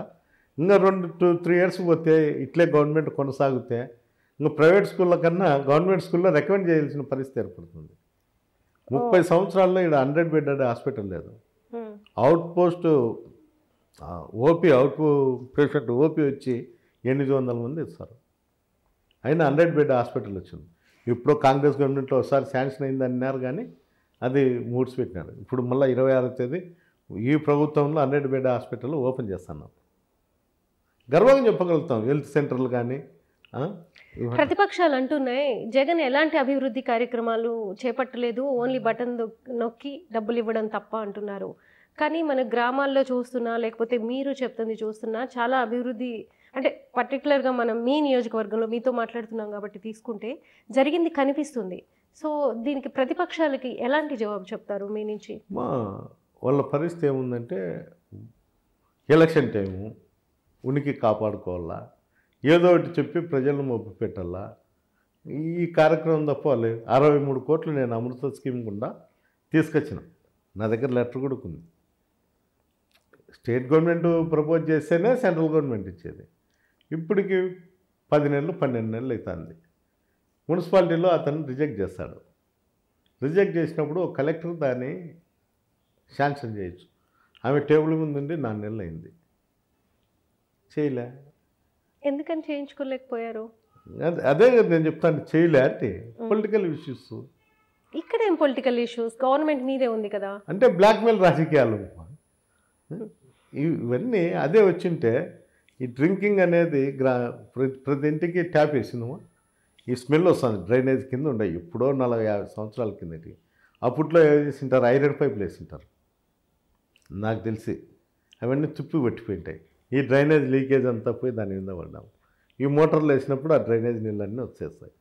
మీకు ఇక్కడ పవర్ కట్ నీళ్ళు ఇచ్చినప్పుడు ముందు వేసి పెడతారు కాబట్టి ఒక అర్ధగంట ముందు మోటార్లకు అవకాశం ఇస్తారు. అప్పుడు వాసన అందరిళ్ళకి, నా ఇంటికి కూడా అవే వచ్చేది. ఈ ఫ్యాక్షనిజం తగ్గించుకుని అంటే అలాంటి గొడవలు ఏ కుటుంబానికి వద్దు, లేకపోతే మీ ఇద్దరి మధ్య కూడా తగ్గించుకోవాలని మీ ఇది కొంత తగ్గించుకొని మీకున్న స్ట్రెషన్ని కానీ, లేకపోతే మీ కోపాన్ని కానీ, మీ ద్వేషాన్ని కానీ అన్నీ తగ్గించుకొని ఇక్కడ పనిచేస్తున్నారు. అయినా కూడా ఎందుకని ఇంకా మీకు టగ్ ఆఫ్ వార్లా ఉంది ఇక్కడ? అంటే ఒకరు మంచోళ్ళు అయితే సరిపోదు, ఒకరు సర్దుకుంటే సరిపోదు. ఇద్దరు సర్దుకుండే ఆలోచన ఇద్దరికి ఉండాలి. ఒకరికుంటే ఒకరు లేకపోతే అది ఎప్పుడోసారి రిపీట్ అవుతానే ఉంటుంది. ఏదో విషయంలో ఎక్కడో ఒకసారి రిపీట్ అవుతానే ఉంటుంది. ఇది రిపీట్ కాదు, ఇద్దరిలో ఆలోచన అనేది మారాలి. ఒకరిలో ఉండి ఒకరిలో మారకపోతే అదేమి ఇబ్బందికరమైన పరిస్థితి. పోనీ చెప్పండి, సర్దుకుపోదాం రండి అని ఛానల్స్ ద్వారానో ఇంకా వేరే మీడియా ఉంది, సోషల్ మీడియా ఉంది, పోనీ అలా అయినా చూసి వస్తారేమో కదా వాళ్ళు. నేను మీ వాళ్ళు ప్రెస్ వాళ్ళకి అందరికీ చెప్పిన, చర్చకు పెడదాము ఎప్పుడన్నా కానీ, చర్చకు రమ్మనండి. డెవలప్మెంట్ విన్నా కానీ ఆయన ఎంతో ఎప్పుడోసారి విమర్శిస్తా అంటాడు. అతను పెట్టే పాంప్లెట్ అప్పుడప్పుడు వచ్చేసి గలబా చేసేస్తున్నారు కదా. అతను వేసే పాంప్లెట్ల పైన కానీ చర్చకు ఉందాము అని చెప్పి ఆయన అగ్రీని చేయడం 5 సార్లు. ఒక రిపోర్టర్ ఆటికి తట్టుకోలేక అడిగినాడు, ఏం రా నీకు బాగా ఎంటర్టైన్మెంట్ ఉందని నువ్వు అడుగుతాడావా అది ఇదని. ఏం మాట్లాడతారు, రిపోర్టర్లను కూడా బెదిరిస్తాడు, తిడతాడు. ఇవాళ అతనితో అతను ఇచ్చినది తీసుకొని పోతే పాయి కదా అని పోతాను, అంతే తప్ప అతనేం లేదు. ఇప్పుడు మేము పర్సనల్గా ఆయన్ని నా డబ్బు కావచ్చు, కార్యకర్తలది, లీడర్లది, ఎవరైనా ట్రస్ట్ వాళ్ళు కావచ్చు. ఇప్పుడు మేము ఆర్టీఓ ఆఫీస్ కట్టినాం, ఇక్కడ కోర్టుకు పోయి స్టే తీసుకొచ్చినాడు. బిల్డింగ్ కట్టిన దానిపైన అది ఏరియా సర్వే నెంబర్ తేలే. అధికారులు పోయి ఓపెన్ చేసినాము, అన్నీ అయిపోయినాయి, దాంట్లోకి షిఫ్ట్ చేయలేకున్నారు. ఇక్కడ ట్రాఫిక్ పోలీస్ స్టేషన్ కట్టినా నేను నా సొంత డబ్బులతోనే కట్టినా. స్లాబ్ వేసినాము, కోర్టుకు పోయి స్టే తెచ్చినాడు. నాడు నేడు కింద ఇదే కాలేజీ కింద మా ఇంటి ముందరనే ఉంది కాలేజీ. మా ఇంటి వారంతా కాంపౌండ్ వేసినాం, అవతలకు వేళ కోర్టుకు పోయి ఇంజక్షన్ తీసుకొచ్చాం. ఇట్లా అనేక దానిపైన కోర్టుకు పోయి తీసుకొచ్చి అడ్డం వేసి 700 మంది ఆంజనేయుల మాన్యంలో పట్టాలు ఇచ్చేకి దేవుని మాన్యానికి ఎండోమెంట్కు మేము సైట్ ఇచ్చినాం. గవర్నమెంట్ ల్యాండే ఇచ్చే దానిపైన కూడా కోర్టుకు పోతాడు. అంటే అతనికి ఎప్పుడు కూడా నేను చేయింది ఇంకోరు చేయకూడదు అనే ఆలోచన కలిగినటువంటి వ్యక్తి. అతను చేసింటే ఎవరు వద్దనేది ఏముంది? ఇప్పుడు టీడీపీ అలయన్స్తో ఉంది, జనసేన కానీ బీజేపీతో కానీ అలయన్స్లోకి బీజేపీ వస్తుందో లేదో ఇంకా కన్ఫర్మ్ అవ్వలేదు, బట్ అలయన్స్ అయితే అందరూ మాట్లాడుకుంటున్న విషయం. సో ఆ అలయన్స్తో మీకు లాభమా నష్టమా, పర్టికులర్గా మీ నియోజకవర్గానికి? నా నియోజకవర్గంలో అది ఏం పనిచేయదు ఇక్కడ. ఎందుకు? వాళ్ళు టీడీపీ వాళ్ళే కదా. మరి నేను ఒకటే చెప్తా, ఇక్కడ ఇతర పార్టీలకు సంబంధించిన వాళ్ళు అతనికి ఉండొచ్చు, నాకు ఉండొచ్చు, వాళ్ళ పార్టీల కన్నా వ్యక్తిగతంగానే చూస్తారు. అందువల్ల నాకు అవతల పార్టీ నుండి కూడా నాకు సపోర్ట్ చేస్తారు చాలామంది, 60% సపోర్ట్ చేస్తారు. ఈడైతే అతనికైతే ఆ పని చేయదు. స్టేట్ వైడ్ ఎలా ఉంటుంది అనుకుంటున్నారు ఇది? ఈ అలయన్స్ మీ స్టేట్ వైడ్ ఎలక్షన్ మీద ఎలాంటి ప్రభావం చూపుతుంది? దీంట్లో రకరకాల కారణాలు ఓ ప్రాంతంలో ఒక విధంగా ఉంటుంది. ముందు పవన్ కళ్యాణ్ వచ్చినప్పుడు కాపులంతా ఏదో వస్తుంది మాకు రాజ్యాధికారం వస్తుంది, దాంట్లో షేర్ ఇచ్చారు పాడు పరదేశం. అతనికి ఇచ్చేది 23, 24, అది లోపలనే అండర్స్టాండ్ అయిపోయింది. బయటకు వచ్చా మేము పోరాడతామని పవన్ కళ్యాణ్ చెప్తాంటాడు. అదంతా అతనికి వచ్చేదే 22, 23 ఇస్తారు, అంతకించి ఏం లేదు. రెండోది మిగిలినది బీజేపీ దాంట్లో టైప్ అయితే ఆ 10, 15 ఇతనికి 35 ఎన్నో పెట్టుకున్నాడు. ఆ 35 బీజేపీకి వీళ్ళకు సర్వ్ చేస్తారు. బీజేపీ అనేది మన రాష్ట్రంలో అయితే అంత ఓటు శాతం అనేది తక్కువ శాతం, తెలంగాణతో పోల్చుకుంటే మనకు తక్కువ శాతం. వాళ్ళు ఇండివిజువల్గా ఎమ్మెల్యే పరిస్థితి కూడా చాలా తక్కువ, ఆ పరిస్థితి లేదు. 3 పార్టీలు అయినా కూడా అంత పవన్ కళ్యాణ్ మీద గతంలో ఉన్నటువంటి ఇంప్రెషన్ ఈరోజు లేదు. అంటే రోజు రోజుకు లీడర్ పైన అభిప్రాయాలు తగ్గుతున్నాయి. నాకు తెలిసి భారతదేశంలో జగన్మోహన్ రెడ్డి గారు సిద్ధం పెట్టినారు. ఇంత పబ్లిక్ ఎంతమంది అయినా తోలొచ్చు, లీడర్లు తోలొచ్చు, ఏమి అన్ని పార్టీలలో లీడర్లు ఉంటారు, తోలొచ్చు. నేను తోలరు అనేది కాదు, ఒక అభిప్రాయం అనేది జగన్మోహన్ రెడ్డి అని లీడర్షిప్ మీద పబ్లిక్కు ఒక అభిప్రాయం అనేది ఏర్పడింది. ఆయన నాయకత్వంలో మనం పనిచేయాలనే అభిప్రాయం యూత్లో కూడా. నాకు అనంతపూర్లో, నేను మిగతా సాట వరకు మనం టీవీలలో చూడమే కానీ ప్రత్యక్షంగా నేను అనంతపూర్లో చూసిన, రాప్తాల్లో ఇంత జగనన్న పైన ఇంత వ్యక్తిగతంగా పెంచుకున్నారు. అది నువ్వు చెప్పు, నేను చెప్పు, ఇంకోరు చెప్పు, అది పోయేది కాదు. ఇంత సంఖ్యతో ఎవరైనా మీటింగ్ పెట్టమని, ఏ సీఎం ఏం అందరూ సీఎంలే కదా, చుట్టూ తెలంగాణలో కావచ్చు, కర్ణాటకలో కావచ్చు, తమిళనాడులో పెట్టమను, ఇంత రోల్ చేయమను, చేయొచ్చు కదా. అది సాధ్యం కాదు, అది ఒక జగన్మోహన్ రెడ్డికే సాధ్యమైంది. అందువల్ల పబ్లిక్లో కూడా జగన్మోహన్ రెడ్డి మీద ఈ రాష్ట్రంలో ఒక నమ్మకం అనేది కుదిరింది. ఏంటి ఆయన వ్యక్తిత్వం ఏంది? రాయలసీమ బిడ్డగా, రాయలసీమ వ్యక్తిగా మీరు ఎలా చెప్తారు ఆయన క్యారెక్టర్ని? అంటే బయట చాలా పోర్ట్రేట్ చేస్తున్నారు వేరే రకంగా, ఫ్యాక్షనిస్ట్ అని, లేకపోతే సాడ్ ఏంటి అది సైకో జగన్ అని, ఇలాంటివన్నీ చేస్తున్నారు. అతను ఫ్యాక్షనిస్ట్ అయితే వాళ్ళ అబ్బాయిని చనిపోయిన వాళ్ళను ఇంకోరిని క్షమించే పరిస్థితి కూడా లేదు. ఆయన స్థాయికి కళ్ళు తెరిచే ఉండరు ఎవరన్నా కానీ. అలాంటిది క్షమాగుణం అనేది అతనిలో ఉంది. ఇంకోది ఫ్యాక్షన్ ఎంకరేజ్ చేసే మనస్తత్వం ఆయనకు లేదు. నాకుండే అటాచ్మెంట్తో మమ్మల్నే అంటాడు. ఎప్పుడన్నా రోజు ఫ్రీగా ఉంటే నీలో మార్పు వచ్చిందిన్నా నేను గర్విస్తాండా, తాడిపత్రి ఏమైపోయిందివో అని భయపడతా అంటే నువ్వు ఎమ్మెల్యే అయినాక ఒక మార్పు తీసుకొచ్చినా ఉన్నా అని. అంటే అంత లీడర్ మనం, మాకు పార్టీలో లీడరే ఆయన, వయసులో చిన్నోడు కావచ్చు, పెద్దోడు కావచ్చు, మాకు లీడరే. ఆయన ఆ మాట అన్నప్పుడు మాలో కూడా ఒక అభిప్రాయం వస్తుంది, మన గురించి కూడా ఇంత ఆలోచన చేసినాడు, ఏదో జరుగుతుందంటే ఏది జరగలేదు. అలాంటి వ్యక్తి ఈ రాష్ట్రంలో ఉన్నాడంటే నేనైతే గర్విస్తాను. ఎలా ఎప్పుడన్నా కానీ నేను రాజశేఖర్తో చూసినా, రాజారెడ్డి గారితో చూసినా, ఈయనతో చూసినా డిఫరెంట్. డిఫరెంట్. రాజశేఖర్ సార్ నాయకత్వాన్ని బలపరిచారు. ఆయన పొలిటికల్ తక్కువ వరకు వ్యక్తిగతంగా అట్లా ఆయన మైనింగ్లో అవి ఇవి చేసుకున్నారు అంతేగాని రాజశేఖర్ గారు లీడర్షిప్ కానీ ఇంకోటి కానీ, ఈయన లీడర్షిప్ని ఎంకరేజ్ చేస్తూ పబ్లిక్ సర్వీస్ చేయాలనే ఆలోచన కలిగినటువంటి వ్యక్తి జగన్మోహన్ రెడ్డి గారు. ఈ రెండు చాలా మంచి ఉద్దేశాలే, పబ్లిక్ సర్వీస్ చేయాలనుకోవటం, ఒక లీడర్షిప్ అందరినీ ఇది చేయటం కానీ, లేకపోతే ఒక ఫ్యాన్ ఫాలోయింగ్ సంపాదించుకోవటంలో హీఈస్ సక్సెస్. చిన్న వయసులో సక్సెస్ మీరు అన్నట్టు. కానీ లీడర్లు ఎవరికి అందుబాటులో ఉండట్లేదు అనే ఒక చిన్న విమర్శ కూడా ఆయన మోటుగా, అంటే రాజశేఖర రెడ్డి గారిని ఈయన కంపేర్ చేసుకుంటారు కదా అందరూ, ఆ పెద్ద ఆయనకులాగా ఈయన ఉండట్లేదు ఇలా. అంటే జనరేషన్ కూడా తేడా ఉంటుంది. ఆయన జనరేషన్ లీడర్షిప్ వేరు, ఈయన జనరేషన్ లీడర్షిప్ వేరు. దాంట్లో చూడాలి కానీ అవసరం ఉన్నప్పుడు ఏంటికి ఇంటర్వ్యూలు మాకందరికి ఇస్తున్నారు కదా. కొంతమంది ఎప్పుడు ఆ మధ్య ఆడనే ఉంటారు, నెలలో 5 సార్లు 6 సార్లు అడుగుతారు. ఏంటికి ఊరికి వచ్చి ఏం లేకపోయినా నమస్కారం పెట్టి పోతాంటారు. పని ఉంటేనే రావాలి, ఎందుకు అన్నెసెసరీ అనేది ఆయనకు ఉండొచ్చు, నేను ఉండొచ్చు అనేది నా అభిప్రాయం అంతే.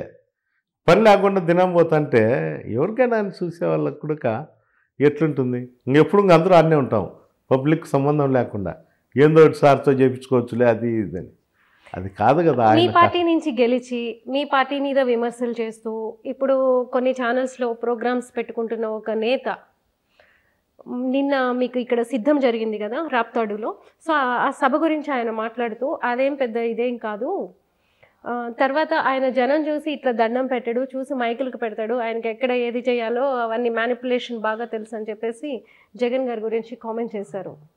సో జగన్ గారిది అంత మ్యానిపులేషనేనా స్టేజ్ మీదకి వచ్చి మీ అందరినీ పలకరించటాలు ఇలాంటివన్నీ? ఏం పలకరిస్తాడు కదా, వచ్చినప్పుడు అందరూ మాట్లాడుతుంటారు, అందరూ చూస్తుంటారు. ఏం ఎమ్మెల్యేలకు అందరికీ హెలిప్యాడ్లో మాట్లాడతాం, ఫ్రీగానే ఉంటారు. అప్పటికప్పుడు ఎవరు ఉంటే వాళ్ళు ధనం చేశారంటే ధనం చేశారుకో, బ్రతసారంటే బ్రతుకో, ఎవరుంటే వాళ్ళకి ఐఏఎస్లు ఉన్నప్పుడు వాళ్ళకి ఇస్తాడు, ఇది చేయండి నా మళ్ళా ఉడక ఎమ్మెల్యే గారితో ఫాలోఅప్ చేయండి, టచ్లో ఉండండి అని చెప్తాడు. ఇప్పుడు ఎట్లుంటుందంటే ఈ రాజకీయాల్లో ఇప్పుడు నానే ఉండా, నీకు టికెట్ లేదు పోన్నా సర్వేలు సరిగ్గా చెప్పలేదంటే ఆ బాధతో ఎవరికన్నా ఉంటుంది అది. ఒకవేళ మీకు చెప్తే మీరేం చేస్తారు? నేనైతే యాక్సెప్ట్ చేస్తా ఆయన చెప్తే. ఇప్పుడు ఎట్లా నుండి మాకు లీడర్ అనేవాడు జగన్మోహన్ రెడ్డి. మా ఊపిరి ఉన్నంత వరకు ఆయన్ను రాజకీయాల్లో ఉన్నంత వరకు మేము వదిలే ప్రసక్తి లేదు. అది ఉన్ని పోని రాజకీయంగా మాకు సీటీని ఈగపోని వ్యక్తిగతంగా మేము గౌరవిస్తాం, యాక్సెప్ట్ చేస్తాం ఆయన లీడర్షిప్ను. ఏం లేకపోతే అంతకంటే ఏది మనంతగా మనం ఉందాం. నచ్చితే పబ్లిక్లోకి పోయి అడుగుదాం మా నాయకత్వానికి, నచ్చకపోతే మన ఇంట్లో మనం కూర్చుందాం. లీడర్ని విమర్శించేదైతే మంచి పద్ధతి కాదు. అంటే 5 సంవత్సరాలు అతనితో పాటు నడిచి చిన్న సమస్య వల్ల మనకు రాకుండా పోతానే మనం మాట్లాడడం అయితే తప్పు అనేది నేను చెప్తా. మీరు ఇందాక ఒక చిన్న ఇంట్రెస్టింగ్ విషయం చెప్పారు, జగన్ గారు జైల్లో ఉన్నప్పుడు మీరు వెళ్ళి పలకరించేవారు అని చెప్పేసి. సో దాని గురించి చాలామంది చెప్తారు, ఆయన జైల్లో ఉన్నప్పుడే నెక్స్ట్ ఎలక్షన్స్ని ఎలా ఇది చేయాలి అనే ఒక ప్లానింగ్ ఆయన చేసుకున్నారు, బాగా స్టడీ చేసేవాళ్ళు, ఇలాంటివన్నీ చెప్తారు. మీరు చూసిన దాన్ని బట్టి మీకేమనిపించింది? ఆయనే కాదు జైల్లో ఏం పొద్దు పోతుందమ్మా, నువ్వే చెప్పు. పొద్దున్నే స్నానం చేయాలా, వాడు టిఫిన్ పెడితే టిఫిన్ తినాలా, లేకపోతే ఆ పేపర్లు ఉంటాయి పేపర్ చదువుకోవాలి, ఎంతసేపు చదువుతారు, తీసాడు వారేసిల్లా పండుకోవాలా, లేకపోతే బాతకాన్ని కడతాండాల. ఆయన పొలిటీషియన్ కాబోయే సీఎం, ఆ పేపర్లు ఉంటాయి రాసుకుంటూ అంటాడు, ఏ కాన్షియస్లో ఏ విధంగా ఆయనకి ఏ విధంగా ప్లాన్ చేసుకోవాలో చేసుకుంటూ అంటాడు. దాంట్లో తప్పేముంది? ఇప్పుడు మేము కూడా అదే కదా చేసేది. రాష్ట్ర ముఖ చిత్రాన్ని మార్చేసేయాలని జగన్ గారు జైల్లో ప్లానింగ్ చేసుకున్నారు. తప్పేముంది ఏంటి? ఫ్రీగా ఉంటే ఇప్పుడు ఫ్రీగా ఉంటే ఏం చేయాలా? ఎప్పుడు పండుకోనికి ప్రతిపక్షాలు ఆయన లోపల పెట్టి తప్పు చేశారేమో. ఏదేమిలా ఎప్పుడు ఏది జరగాలో అది జరుగుతుంటుంది. మాది మన చేతుల్లో ఉండేది కాదు, ఎవరి చేతి జగన్మోహన్ రెడ్డి చేతిలో ఉండేది కూడా కాదు. అది జరిగింది రొటీన్గా. రాజకీయాల్లో నష్టాలు ఎక్కువ ఉంటాయి, కష్టాలు ఎక్కువ ఉంటాయి లాభానికన్నా. సుఖంగా ఉండే జీవితం చాలా తక్కువ మా రాజకీయాలు. నాకు తెలిసినంతలో నాకు 18 ఏళ్ళ నుండి ఫ్యాక్షన్ కావచ్చు, బ్యాక్గ్రౌండ్ రాజకీయాలు చేయడం కానీ ఇన్ని ఉన్నాయి. 18 సంవత్సరాలు 20 సంవత్సరాల నుండి నేను 2000లో మ్యారేజ్ చేసుకున్నా. ఇప్పుడు వరకు అట్లే నడుస్తుండా. వేరే వ్యాపారాలు కానీ ఇంకోట్లేవు, వ్యవసాయం చేస్తా, ఇంత రియల్ ఎస్టేట్ చేస్తానే. అంటే మనశ్శాంతి అనేది ఉండదు. 2024 ఎన్నికల్లో వైసీపీకి ఎన్ని సీట్లు వస్తాయి అనుకుంటున్నారు మీరు? అంటే మీరు అన్ని అభివృద్ధి కార్యక్రమాలు జగన్ గారు చేశారు కదా, సో ఎన్ని వస్తాయి అనుకుంటున్నారు? ఈ కూటమి పోటీ చేసిన తర్వాత మళ్ళీ చెప్పగలుగుతాం వాళ్ళ యొక్క ఈక్వేషన్లు ఏ విధంగా ఉంటాయి, ఏం కథ అని. అంటే ఇక్కడ ఎందుకు అడిగానంటే చాలా కామెంట్స్ వినిపిస్తున్నాయి బయట, కూటమి కానీ ఏదైతే బీజేపీకి జనసేనకి ఇచ్చే 30 సీట్లు లేకపోతే 40 సీట్లు 35 సీట్లు ఏదైతే అవి మీరే అనుకుంటున్నారు? అంతే కదమ్మా, టీడీపీ ఎవరు చేయరమ్మా. అంతెందుకు, నాకు ఇంతకుముందు మీతో మాట్లాడే ముందుగానే ఫోన్ వచ్చింది. అనంతపురం జిల్లాలో కాన్ఫరెన్స్లో 2 శత్రువులు ఒకటయ్యి, అంటే రాజకీయంగా ఉండేవాళ్ళు 2 ఒకటయ్యి ప్రెస్ మీట్ ఇస్తారు ఈరోజు అని చెప్పడం. అంటే సపోర్ట్ చేయమనే కదంగా, చేస్తామని కాదు కదా. అంటే ఎవరు కూడా కొత్త వ్యక్తి రాజకీయాల్లోకి వస్తే ఆ ఉనికి కోల్పోతాం మేము, ఇంకో వ్యక్తి వస్తే అనేది ఎవరికైనా బాధ ఉంటుంది. థ్యాంక్ యూ పెద్దారెడ్డి గారు, చాలా విషయాలు చెప్పారు. వై నాట్ 175 అని జగన్మోహన్ రెడ్డి చెప్పింది ఎందుకు అంటే 3 సంవత్సరాలు మాత్రమే పరిపాలన చేయగలిగాను, అనుకున్న పథకాలన్నిటినీ కూడా ఇవ్వగలిగాను, కానీ వీటిని ఇంకా బాగా చేయాలి, ఇంకా కొన్ని రంగాల్లో విప్లవాత్మకమైన మార్పులు తీసుకురావాలి అంటే మరొకసారి అధికారం ఇవ్వాలని కోరుతున్నారు. అలానే నియోజకవర్గాల్లో ఉన్న నేతలు కూడా, ఆ ఎమ్మెల్యేలు కూడా ఇప్పుడు పనులు సగంలో ఉన్నాయి, ఇంకా కంప్లీట్ చేయాలి అని అంటే ఈ 5 సంవత్సరాలు కూడా అవకాశం ఇవ్వమని అడుగుతున్నారు. Please subscribe .news.